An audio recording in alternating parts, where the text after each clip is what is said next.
Today is going to be on Google Forms, some quick tips, and how to design your Google Forms.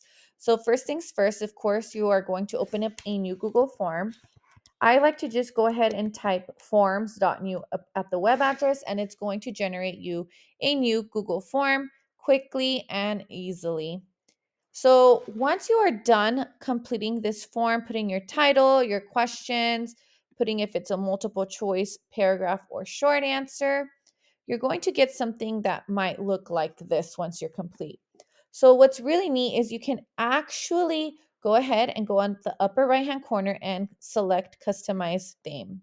From there, you're able to see different text styles for your header. So, let's go ahead and try that.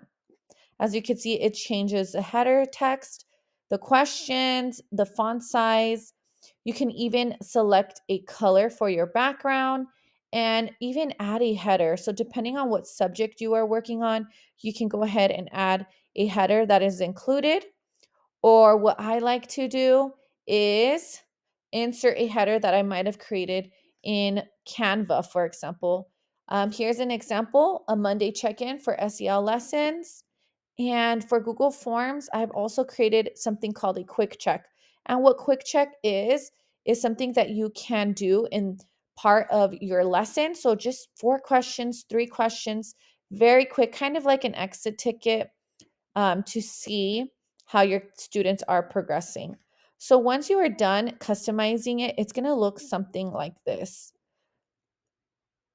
Once you're done getting all of your responses, you can actually import it or see it into a Google Spreadsheet.